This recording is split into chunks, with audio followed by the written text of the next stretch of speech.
Assalamualaikum warahmatullahi wabarakatuh. Perkenalkan, saya Mursito dari Universitas Pancasakti Kampus D, dengan materi teori ekonomi makro yang diampu oleh dosen Bapak Odik.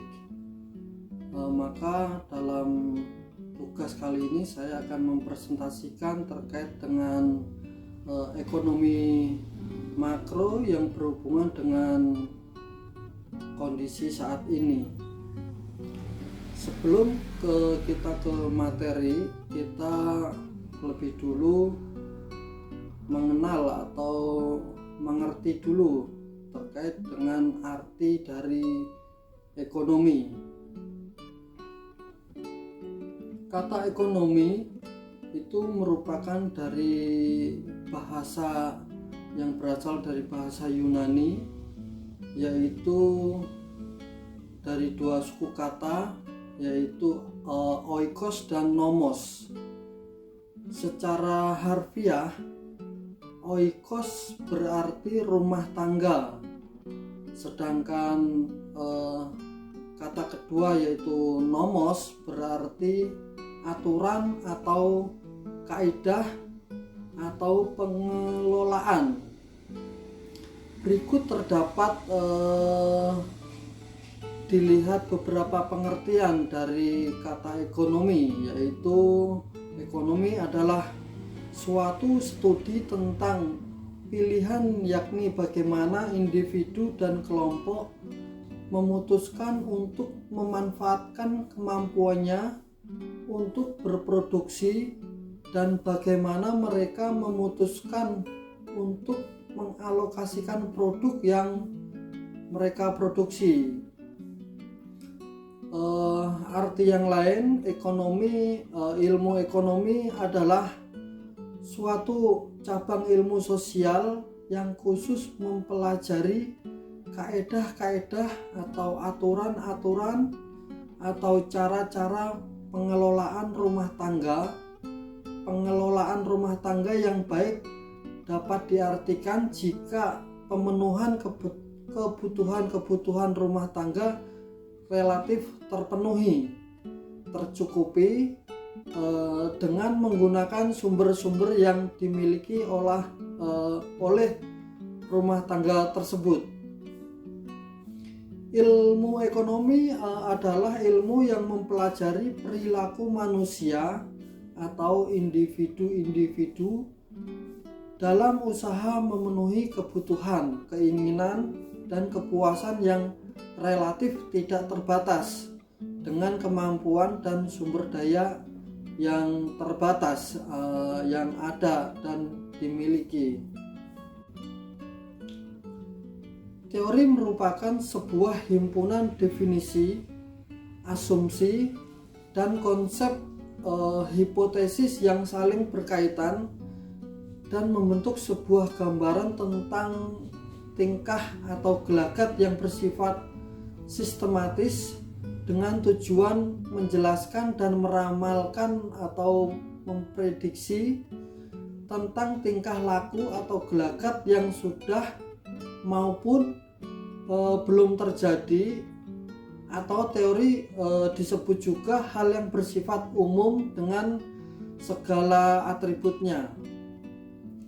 Dalam perkembangan pengetahuan dan konsep dari ilmu ekonomi itu sendiri telah berkembang sedemikian rupa sehingga dalam kajian-kajian, penarikan kesimpulan dan penetapan asumsi-asumsi telah menggunakan pendekatan ilmiah dengan menggunakan metode statistik dan matematika. Sampai sekarang pembahasan dalam ekonomi telah dibagi dalam dua bentuk, yaitu pembahasan secara makro disebut ilmu ekonomi makro, dan pembahasan secara mikro disebut ilmu ekonomi mikro. Ekonomi makro dan dari kedua model pembahasan ini mempunyai tujuan yang sama, yaitu usaha pemenuhan kebutuhan masyarakat atau individu dalam perekonomian. Berikut arti dari kedua pandangan ilmu ekonomi tadi, yaitu ilmu ekonomi makro dan ilmu ekonomi mikro. Pada pembahasan kali ini kita membahas ilmu ekonomi makro.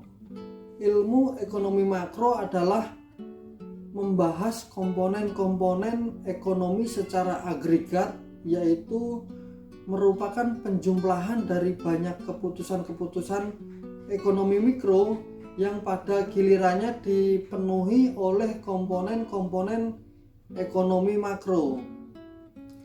Ilmu ekonomi makro adalah ilmu yang mempelajari perilaku menyeluruh sesuatu perekonomian.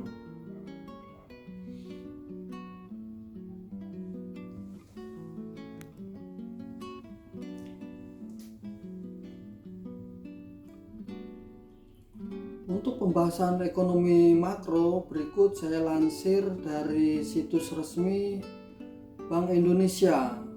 Untuk menjaga stabilitas makroekonomi diperlukan dua kebijakan penting, yaitu yang pertama, pemenuhan berbagai faktor pendukung bagi pertumbuhan ekonomi dan penyerapan tenaga kerja, khususnya percepatan pembangunan infrastruktur baik fisik maupun non-fisik.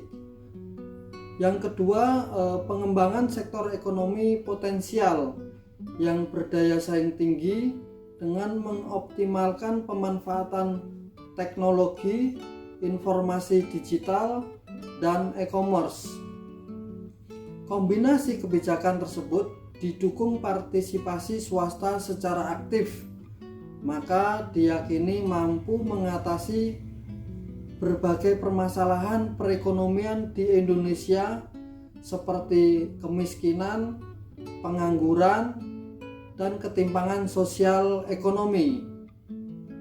Dan, yang kedua, perkembangan sektor ekonomi yang potensial. Mendorong perkembangnya sektor ekonomi potensial daerah sebagai sumber pertumbuhan baru yang disesuaikan dengan karakter desa, karakter wilayah atau karakter daerah. Kemudian yang ketiga, perkembangan sektor industri. Mendorong berkembangnya sektor industri berdaya saing tinggi. Selain pengembangan infrastruktur fisik, juga dilakukan upaya sebagai berikut. 1. Meningkatkan kapasitas sumber daya manusia melalui pendidikan vokasi seperti pembangunan dan penyelenggaraan politeknik atau akademisi di kawasan industri. Kemudian yang kedua, meningkatkan skala ekonomi dan kapasitas industri kecil dan menengah IKM dengan pendampingan yang memastikan jaminan produk, keamanan, dan standar kualitas produk. Kemudian yang ketiga, optimalisasi penggunaan teknologi dan integrasi IKM ke perekonomian digital melalui pengembangan e-smart IKM dengan sentra di seluruh Indonesia. Dalam hal ini terdapat 5 kesepakatan kebijakan pemerintah yang konsisten dan bersinergi, yaitu yang pertama, percepatan infrastruktur. Mendorong percepatan infrastruktur akan mendukung tumbuhnya sektor-sektor ekonomi. Upaya pembangunan infrastruktur dan pengembangan sektor ekonomi potensial juga memerlukan adanya keselarasan dengan rencana tata ruang wilayah (RT/RW). Peningkatan peran proaktif dari pemerintah daerah untuk memperbaiki infrastruktur di daerah juga diperlukan. Hal tersebut dilakukan melalui yang pertama, peningkatan kualitas dan kuantitas jalan kabupaten atau kota. Kemudian yang kedua, optimalisasi pemanfaatan dana desa untuk pembangunan infrastruktur dan sarana desa. Yang ketiga, pengembangan dan pemberdayaan badan usaha milik desa atau disebut BUMDes. Yang keempat, perbaikan infrastruktur kunci lain yang menjadi tanggung jawab pemerintah desa. Kemudian yang keempat, pengembangan sektor pertanian. Pengembangan sektor pertanian difokuskan pada upaya meningkatkan nilai tambah hasil produksi pertanian dengan beberapa cara sebagai berikut.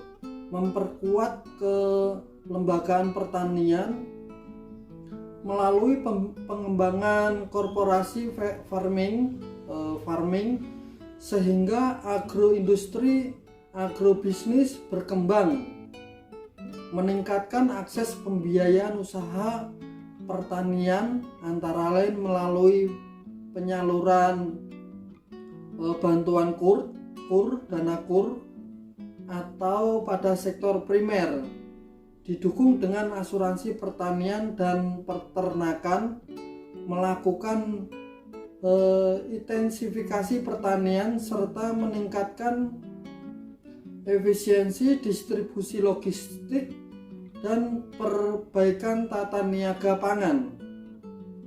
Kemudian yang kelima, sektor pengembangan pariwisata.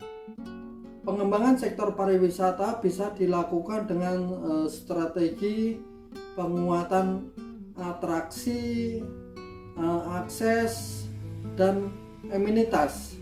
Walau upaya pemerintah sudah sedemikian kuat untuk mempercepat pertumbuhan ekonomi di Indonesia dengan berbagai strategi dan sektor yang sudah ditentukan kebijakan tersebut, dengan datangnya pandemi COVID-19, mau tidak mau sebagian fokus pemerintah harus dirubah. Berikut saya tampilkan grafik dari Badan Pusat Statistik. Dilihat dari produk domestik bruto PDB pada kuartal pertama tahun 2020 merilis terkait beberapa indikator strategi terkini di tanah air. BPS melansir angka pertumbuhan ekonomi Indonesia triwulan pertama 2020. Meski pandemi COVID-19 menghantam sejak awal tahun, ekonomi Indonesia tetap tumbuh mendekati angka 3%, yaitu 2,97% dibanding periode sama tahun 2019 dan melambat dibanding capaian triwulan pertama tahun 2019 yang sebesar 5,7%. Ini untuk kuartal kedua pada tahun 2020. Pandemi COVID-19 tidak bisa dipungkiri sangat berdampak terhadap perekonomian dalam negeri bahkan dunia. Dengan adanya pembatasan sosial berskala besar PSBB maupun lockdown di berbagai negara membuat aktivitas ekonomi mengalami sejumlah hambatan. Pertumbuhan ekonomi Indonesia di kuartal kedua tahun 2020 ini minus hingga 5,32%. Besaran produk domestik bruto di kuartal kedua ini hanya mencapai 3,687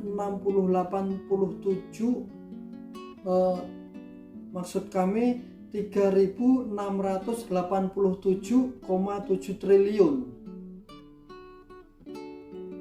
Kemudian kuartal ketiga pada grafik ini yang saya tampilkan, Badan Pusat Statistik BPS mencatat laju pertumbuhan ekonomi Indonesia pada kuartal ketiga 2020 mengalami kontraksi sebesar 3,49% secara tahunan atau year on year (YoY).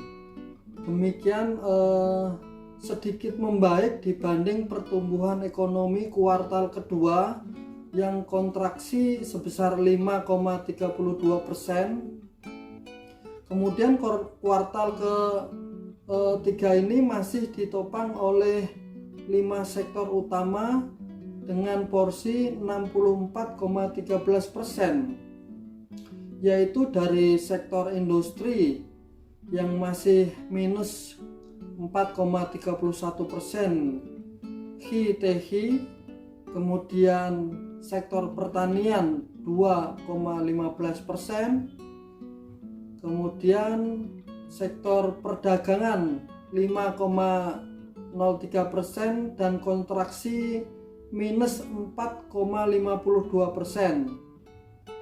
Sedang di sektor pertambangan minus 4,28%.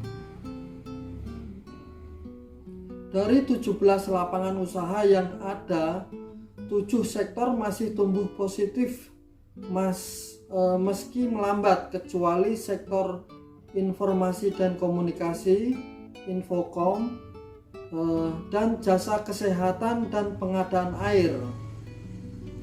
7 sektor yang masih tumbuh positif adalah sektor jasa kesehatan sebesar 15,33%, Infokom 10,61%, sektor pertanian 2,15%, kemudian jasa pendidikan 2,44%, real estate 1,98%,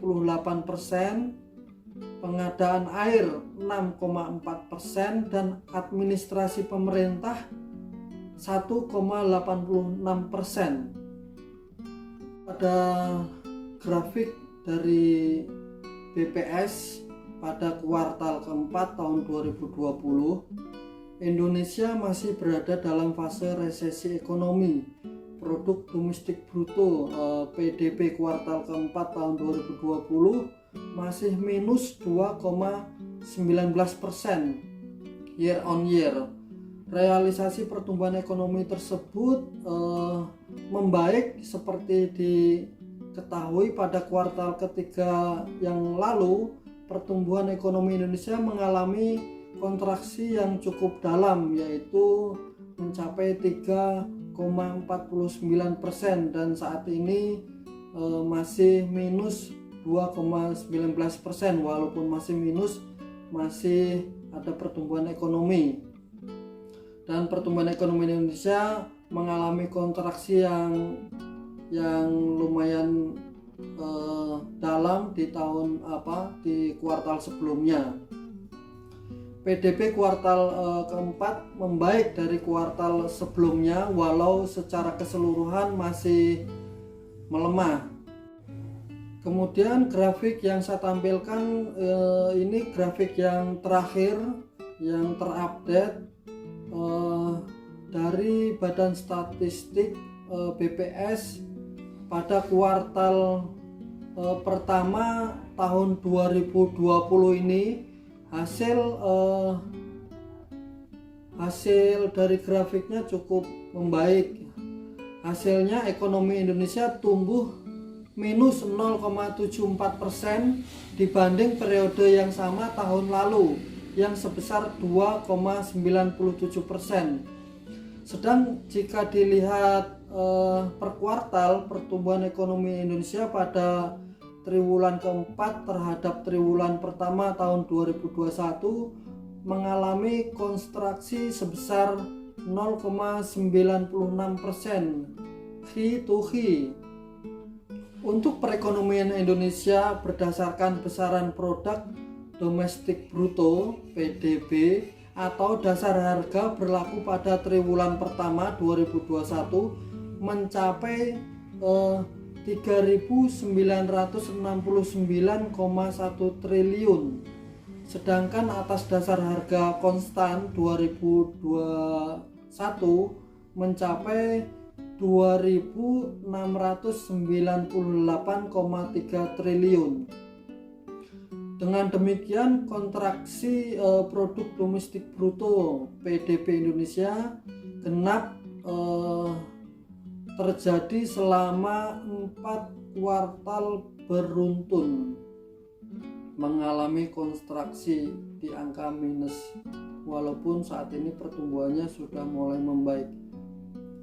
Meski masih tumbuh negatif, namun pertumbuhan ekonomi ini telah menunjukkan pemulihan yang cukup signifikan karena minusnya semakin mengecil. Ini menunjukkan bahwa tanda-tanda perbaikan ekonomi semakin nyata. Demikian presentasi kali ini saya cukupkan.